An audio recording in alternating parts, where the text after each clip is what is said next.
ലളിതാ സഹസ്രനാമത്തിലെ 150வது ശ്ലോകം. 6 நாமங்களாக்கும் இந்த ஸ்லோகத்தில் இருக்கு. மார்த்தாண்ட பைரவன் தேவியை ஆராதிக்கிறார். மந்திரினி தேவியை ராஜ்ய பரிபாலனத்தை ചുമതലപ്പെടുത്തിയിരിക്ക അംബികை. ஸ்ரீபுரத்துக்கு 4 பக்கமும் பிரம்மா விஷ்ணு மகேஸ்வரர்கள் வசிக்கிற திரிபுரங்களோடு அதீஸ்வரியாயிருக்கிறவள் தேவியாக்கும். வெற்றி மட்டும் இருக்கிற சுபாவம் இருக்கிற சேனை இருக்கிறவளாக்கும் அம்பிகை. சத்குண രജോഗുണ തമോ ഗുണങ്ങൾ ദേവിയെ സ്പർശിക്കാതെ പരബ്രഹ്മമായിട്ടും പ്രപഞ്ചമായിട്ടും ഒരേ ടൈമിൽ ആക്ടിവേറ്റ് ആകற അംബികை. இப்படின்னு எல்லாமாக்கும் வாக்தேவிகள் தேவியை ஸ்துதிக்கிறான்.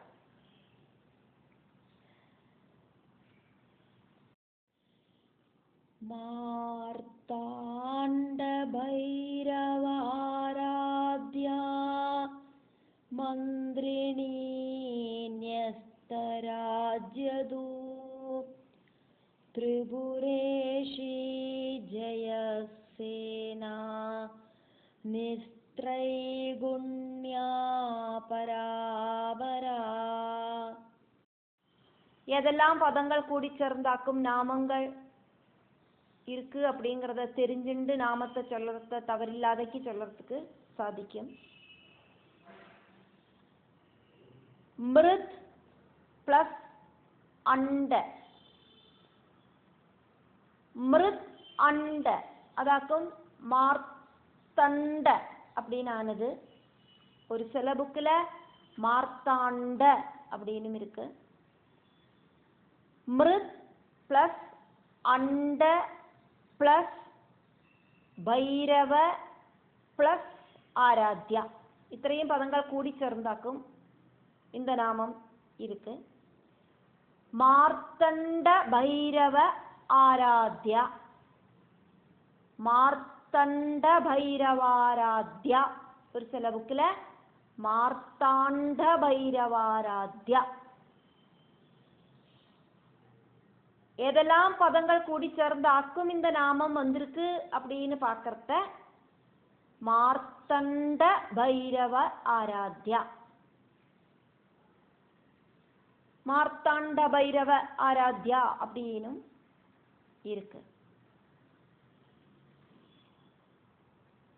மந்திரிணி ன்யஸ்த ராஜ்யதூஹு, மந்திரிணி ன்யஸ்த ராஜ்யதூஹு.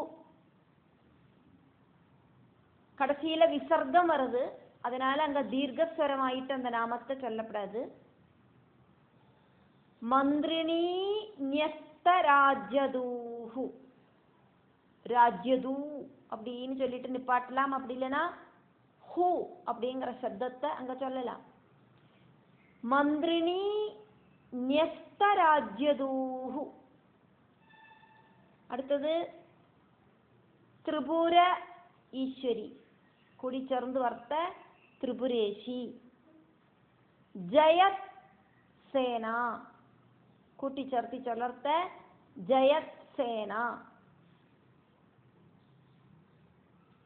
நிஸ்த்ரைகுண்யா,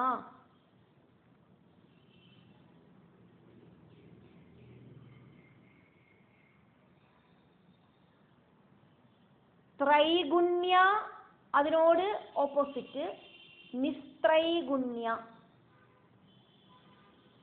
3 ഗുണങ്ങൾ അറ്റാച്ച് ആകാത്തവൾ. அமர்த்தி சொல்றதுக்கு ஆயிட்டு அங்க சா அப்படிங்கிறத சேர்க்கப்பட்டது. அதனால நிஸ்த்ரைகுண்யா.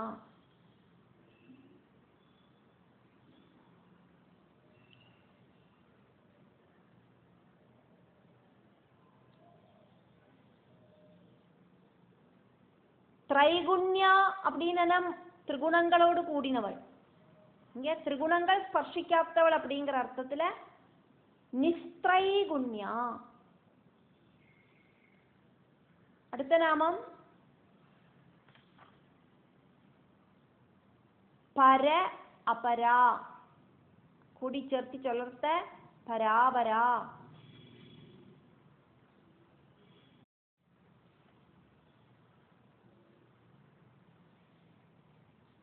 785 നാമം.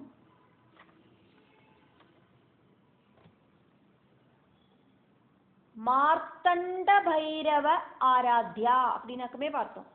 இப்போ கூட்டி சேர்த்து சொல்லர்த்த மார்த்தண்ட பைரவாராத்யா. ஒரு சில புக்கில் மார்த்தாண்ட பைரவாராத்யா. 8 അക്ഷരങ്ങളോട് കൂടിയ നാമമാക്കും ഇത്.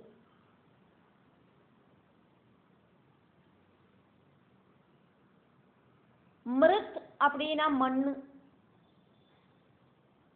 மண்ணா இருக்கிற அண்டத்திலேந்து பரபிரம்மத்தோட அனுகிரகத்தால சைதன்யம் கிடைச்ச சூரியதேவன். அப்படி இருக்கிற சூரியதேவனால தேவி ஆராதிக்கப்படுறா. அப்ப மார்த்தண்ட பைரவன் அப்படின்னா சூரிய பகவான். சூரியதேவனாலையும் பைரவனாலையும் தேவி ஆராதிக்கப்படுறா.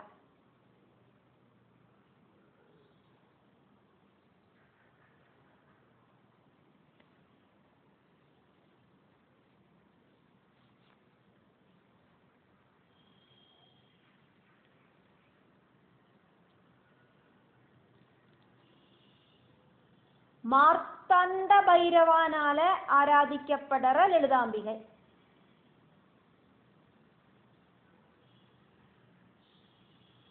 அதுக்கு ஒரு கதை இருக்கு. சூரியனுக்கு மார்த்தண்டன் அப்படிங்கிற பேரு கிடைச்சதுக்கான கதை. அதிதியும் கஷ்யபனும் கூடிட்டு சூரிய மண்டலத்தில் இருக்கிற பரமாத்மாவை பிரார்த்திச்சான். எதுக்கு வேண்டிட்டாக்கும் அவ பிரார்த்திச்சா அப்படின்னா ஒரு புத்திரன் வேணும் அப்படிங்கிற ஆഗ്രഹത്തോട് കൂടിയിട്ട് അവ പ്രാർത്ഥിച്ച.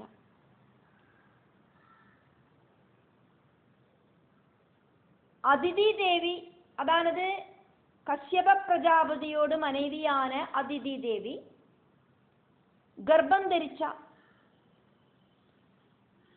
ஆனா பிரசவிக்கிறதுக்கு முன்னால கர்ப்பஸ்த சிசு பூர்ணத்துவம் பிராபிக்கிறதுக்கு முன்னால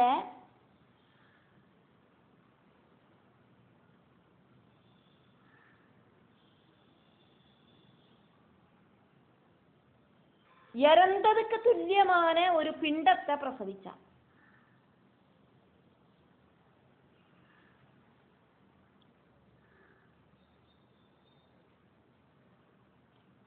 பிரபஞ்சத்திலேந்து ഉണ്ടാകുന്നതാക്കും സർവവും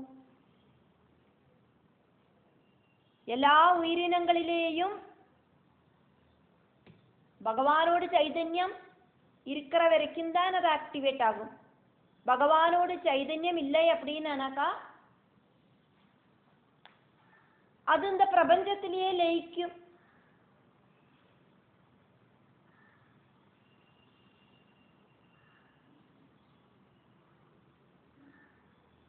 அப்படின்னு ஆக்குமானா பூமியிலேந்து உண்டாகிற உயிரினம் பூமியில லயிச்சானா அது மண்ணாக்குமே. மிருத் சொன்னா மண்ணு. இப்ப மிருதமாகிறது அப்படின்னா மண்ணாയി தீரறது. அதானது சரீரத்துக்கு சலனம் இல்லாம ஆகிறது, இறந்து போற அவஸ்தை.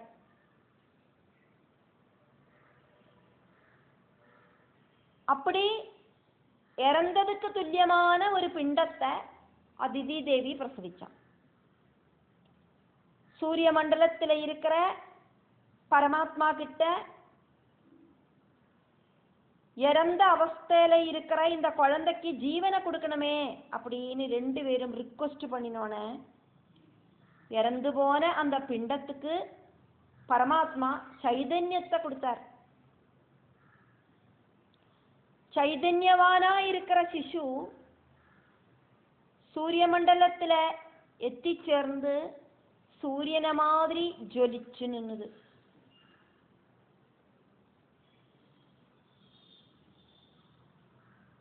மிருதபிண்டத்திலேந்து உத்பவிச்சதால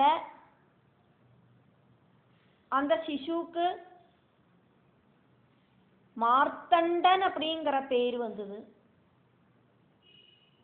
ரொம்ப ரொம்ப சக்தி இருக்கு அந்த குழந்தைக்கு, அதனால மார்த்தண்ட பைரவன் அப்படிங்கிற பேரு கிடைச்சது.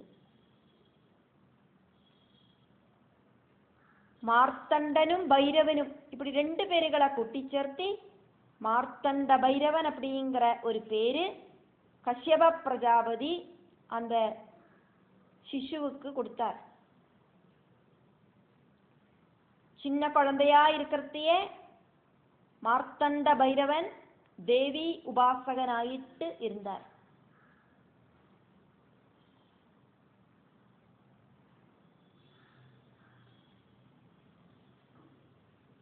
ലളിതാ ഉപാഖ്യാനത്തിലെ ലളിതോപാഖ്യാനത്തിലെ 31ാമത് അധ്യായത്തിലെ മാർത്തണ്ഡ ഭൈരവൻ സ്ഥിരമായിട്ട് വസിക്കുന്ന സ്ഥാനത്ത് சொல்லப்படுறது. லலிதாம்பிகையோடு ஸ்தானமாயிருக்கிற சிந்தாமணி கிரகத்துக்கு போற வழியில இருக்கிற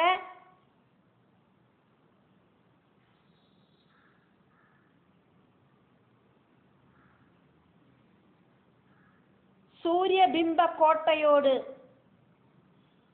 கட்சியில 12 மூர்த்திகளாயிட்டு பிரிஞ்ச 12 ஆதித்யர்களாயிட்டு பிரிஞ்ச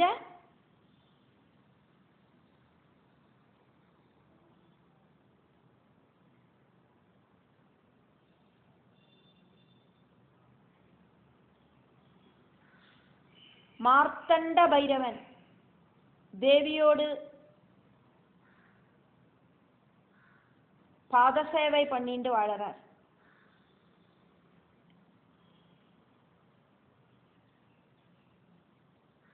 மகாபிரகாசம், சச்சுஷ்மதி, ഛായാദേവി இப்படி இருக்கிற 3 சக்திகளோடு கூடிட்டு ஸ்ரீ லலிதாம்பிகையோடு மந்திரத்தை எப்பவும் ஹிருதயத்தில் ஜபிச்சுண்டு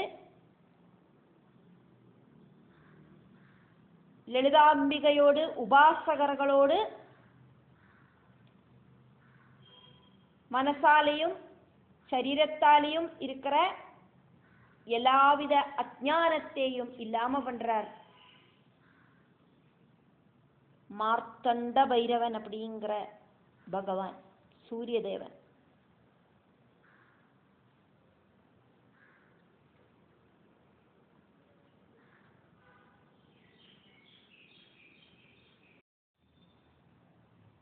എഴുന്നൂറ്റി 86ാவது നാമം 8 അക്ഷരങ്ങളോട് കൂടിന നാമം മന്ത്രിണീ ന്യസ്തരാജ്യദൂഹു. மந்திரிணி ന്യസ്തരാജ്യദൂഹു. ശ്യാമളാദേவி அப்படிங்கிற மந்திரிணியில இந்த உலகங்களை பரிபாலனம் பண்ணு அப்படின்னு தேவி சுமதலப்படுத்தினா.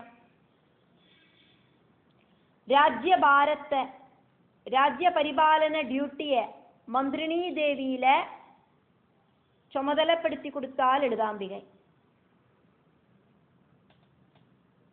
മന്ത്രിണീ ദേവി താൻ ശ്യാമളാദേവി.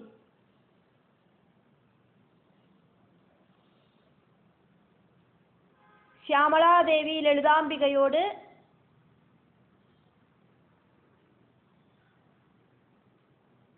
முக்கியமான மந்திரி பதவியிலேயாக்கும் இருக்கான்.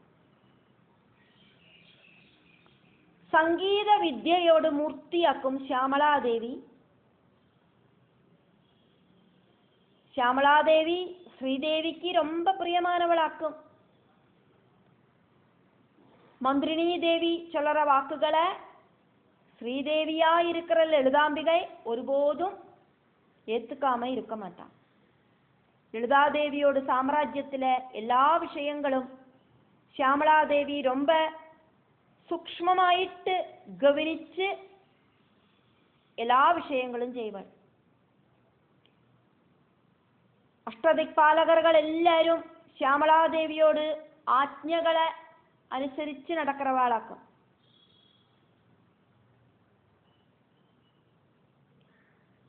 சியாமளா தண்டகம் ரொம்ப ரொம்ப ஃபேமஸ் ஆக்குமே.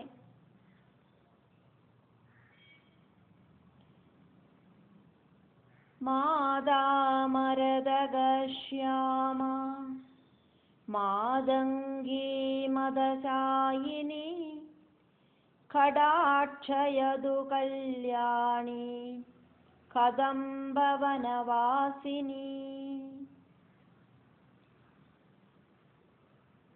சியாமளா தண்டகத்துல சியாமளாதேவிய ஸ்துதிக்கிற ஸ்லோகமாக்கும் இது. മതങ്കനോട് പുത്രിയാക്കും ശ്യാമളാദേവി. മരതക ശ്യാമള കളറുള്ളവളാക്കും ദേവി. ആനന്ദലഹരിയോട് കൂടിയിട്ടിരിக்கிற ദേവിയാക്കും. കല്യാണിയാക്കും ദേവി. കദംബ വൃക്ഷ വനത്തില വസിக்கிற ശ്യാമളാംബികே என்ன கடக்கன் பார்வையால பார்க்கணுமே அப்படின்னாக்கும் இந்த ஸ்துதி. அப்படி இருக்கிற மந்திரினி தேவியா இருக்கிற சியாமளா தேவி கிட்ட பரிபாலனம் அப்படிங்கிற டியூட்டியை கொடுத்தால் எழுதாம்பிகை. 787வது நாமம் திரிபுரேஷி. மேருவில இருக்கிற திரிபுரத்துக்கு சுற்றிலும் பிரம்மா விஷ்ணு சிவன் இப்படி இருக்கிற திரிமூர்த்திகள் வசிக்கிற திரிபுரங்களோடு அதீஸ்வரியாய் இருக்கிறவள் திரிபுரேஷி அப்படிங்கிற ஸ்ரீசக்கர ஸ்வரூபிணியாயிருக்கிற தேவி.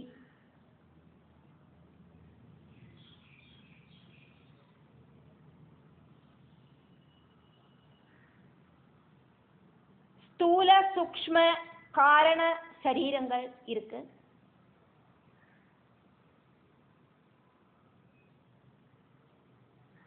நம்மளோடு சரீரத்தில் இருக்கிற ஸ்தூல சரீரம், தலை, கைகள், நெஞ்சு, உதரம், தொடை, காலுகள், பாதங்கள் இதெல்லாமாக்குமே ஸ்தூல சரீரமாயிட்டு சொல்லப்படுறது. அதே மாதிரி நட்டல் இருக்கு. அந்த நட்டலுக்கு உள்ள இருக்கிற சுஷும்னா நாடி பதம், அதுல ஷடாதார சக்கரங்கள் இருக்கு. கண்ணால பார்க்கறதுக்கு ஒன்றும் சாதிக்காது. தேவி உபாசகர்களுக்கு உபாசனையோடு கட்டத்துல அனுபவத்தால தெரிஞ்சுக்க கூடின விஷயமாக்கும் இதெல்லாம். மூலாதாரம், சுவாதிஷ்டானம், மணிபூரகம், விசுத்தி, ஆத்ஞா, சகசிராரபத்மம் இப்படின்னு சூக்ஷ்ம சரீரங்கள். அப்படி ஸ்தூல சரீரம், சூக்ஷ்ம சரீரம். அதுக்கப்புறம் ஜீவாத்மா அப்படிங்கிறது காரண சரீரம். இப்படி ஸ்தூல சூக்ஷ்ம காரண சரீரங்களை திரிபுரங்கள் அப்படின்னாக்கும் சொல்லப்படுறது. தேவி இந்த 3 புறங்களோடும் ஈஸ்வரியானதினால தேவிய திரிபுரேஷி அப்படின்னு சொல்லப்படுறது.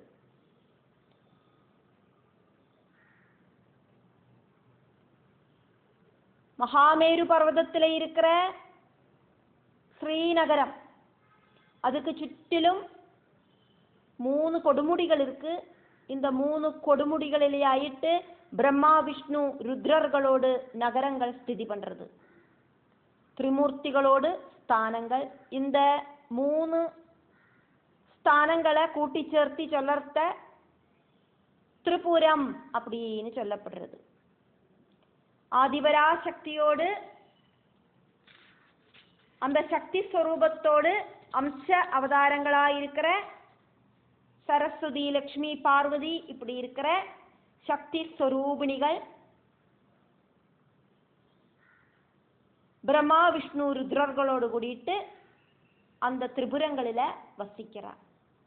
பராசக்தி சைதன்யம் திரிபுரங்களில வியாபிச்சு நிற்கிறதுனால திரிபுரேஷி அப்படின்னு தேவிய வாக்தேவிகள் ஸ்துதிக்கிறார்.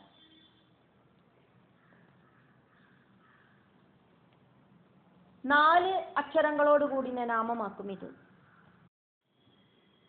788ാമത് നാമം ജയസേന. 4 അക്ഷരങ്ങളോട് കൂടിയ നാമം. എപ്പവും ജയിക്കற, തോൽവിயே ഇല്ലാത്ത സൈന്യത്തോട് കൂടിയിരിக்கிறവൾ ദേവി. ஜெயசேனன் அப்படிங்கிற ராஜா தேவிய ரெஸ்பெக்டோடு கூடிட்டு சேவிக்கிறவராக்கும். அதனால கூட தேவிக்கு அப்படி ஒரு பேரு கிடைச்சது.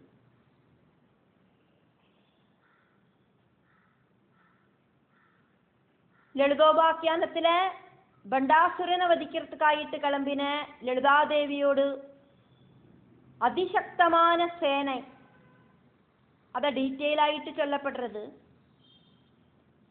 தேவியோடு அங்குஷம், அதாவது தோட்டியிலேந்து உத்பவிச்ச சம்பல்கரி தேவி.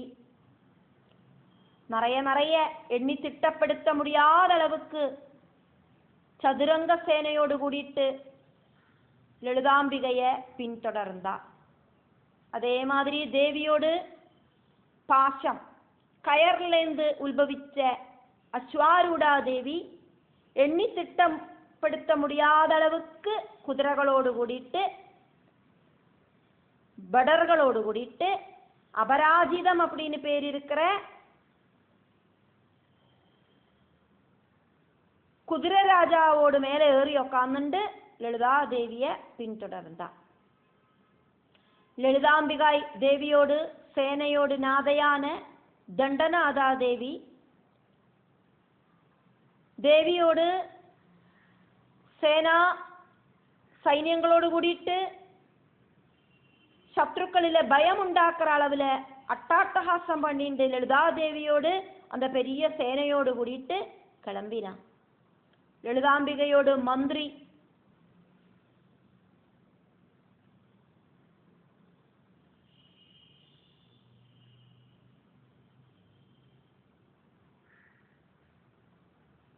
സംഗീത യോഗിനി ദേവി,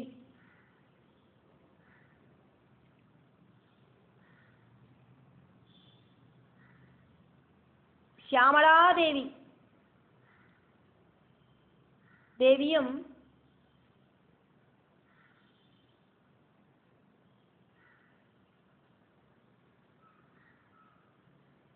பண்டாசுரன் கிட்ட யுத்தம் பண்றதுக்கு பெரிய சைன்யத்தோடு கூடிட்டு கூட நடந்தா.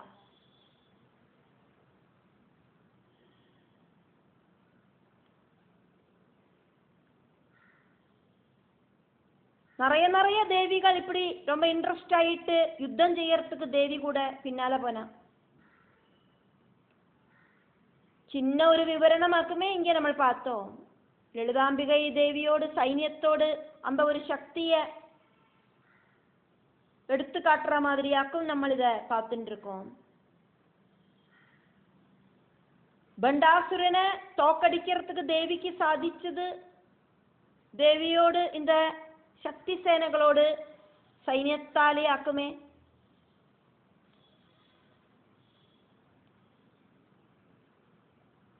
இந்த அளவுக்கு டாலண்ட் ஆன சைன்யங்களோடு கூடின தேவி.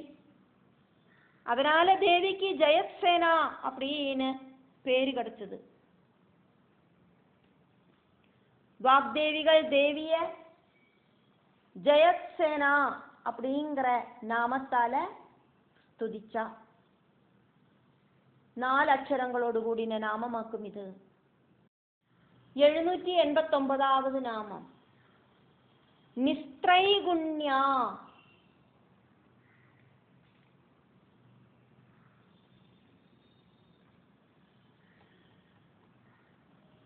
നാല് അക്ഷരങ്ങളോട് കൂടിയ നാമമാക്കും ഇത്.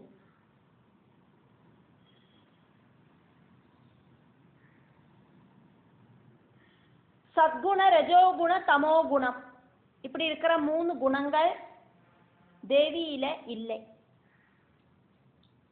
அதையாக்குமே இங்க சொல்லுறது. சத்குண ரஜோகுண தமோ குணங்கள்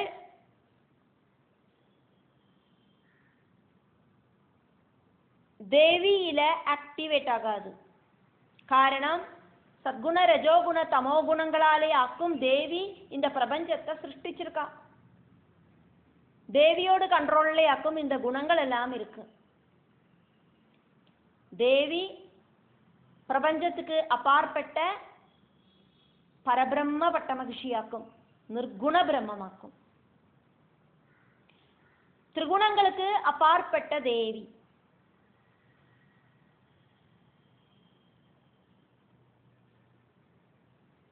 தேவியோடு நாமங்களில திரிகுணாத்மிகையாக்கும் தேவி அப்படின்னு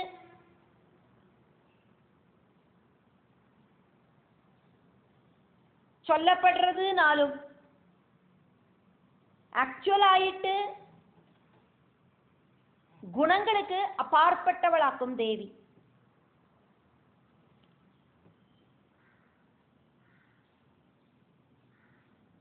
பகவத்கீதையில 7வது அத்தியாயத்துல 13வது ஸ்லோகம், ஞான விஞ்ஞான யோகம் அப்படிங்கிற அத்தியாயத்துல இருக்கிற ஸ்லோகம். தேவியோடு நிஸ்திரைகுண்யா அப்படிங்கிற நாமத்தை எக்ஸ்பிளைன் பண்றது. பரமாத்மாவான பகவான் ஸ்ரீகிருஷ்ணன் அர்ஜுனன் கிட்ட சொல்றதாக்குமே அது. பிரபஞ்சத்துல திரிகுணங்களோடு பிரவர்த்தனத்தால உயிரினங்கள் மோக வலையில மாட்டின்னு இருக்கு. அதனாலேயே குணங்களுக்கு அப்பாற்பட்ட பரபிரம்மமா இருக்கிற பகவானை தெரிஞ்சுக்கிறது இல்லை. ஞானேந்திரியங்கள் இந்த பிரகிருதியிலேந்து இழுத்துண்டு வர விஷயங்கள் எல்லாம் உண்மைன்னு நினைக்கிறோம். இந்திரியங்களுக்கு அப்பாற்பட்ட பரமாத்மாவாக்கும் உண்மை அப்படிங்கிற அந்த ஒரு பகுத்தறிவு இல்லாம போயிடுறது. இந்த உண்மையல்லாத்த பிரபஞ்சம் உண்மை அப்படின்னு மாயாதேவி தோண வைக்கிறா. சர்வவியாபியும் அதிருஷ்யமாக்கும் அதிபராசக்தியா இருக்கிற தேவி திரிகுணங்களுக்கு அப்பாற்பட்ட பிரபஞ்சத்துல இருக்கிற குணங்களை ஆக்டிவேட் பண்ணுற தேவியாக்கும் லலிதாம்பிகை.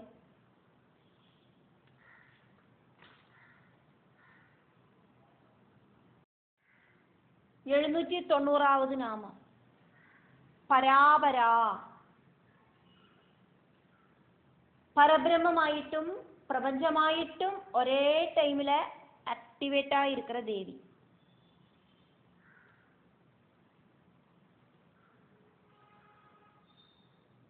பிரபஞ்சரூபிணியாய் இருக்கிறவள் பிரபஞ்சத்துக்கு அப்பாற்பட்ட பரபிரம்மஸ்வரூபிணியாய் இருக்கிறவள்.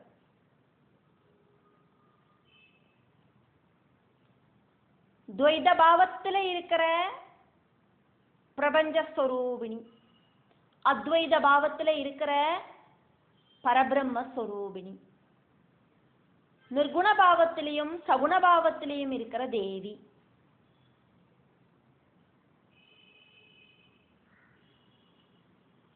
ரிக்வேதம், யஜுர்வேதம், சாமவேதம், அதர்வவேதம், சிக்ஷா, கல்பம், வியாகரணம், நிருக்தம், சந்தசு, ஜோதிஷம் இப்படி இருக்கிற வேதங்களும் வேதாங்கங்களாயிருக்கிற உபனிஷத்துக்களும் அபராவித்யாக்கும். அக்ஷர பிரம்மமாயிருக்கிற அந்த பரமாத்மாவை தெரிஞ்சுக்கிறதுக்கு ஹெல்ப் பண்ற வித்யாக்கும் பராவித்யை.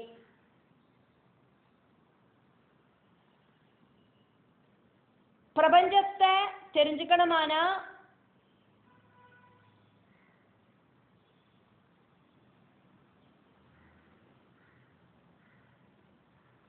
அபராவித்யையும்,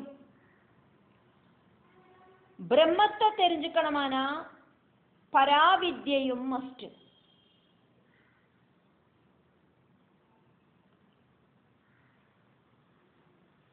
பராசக்தி பராவித்யையுமாக்கும் அபராவித்யையுமாக்கும்.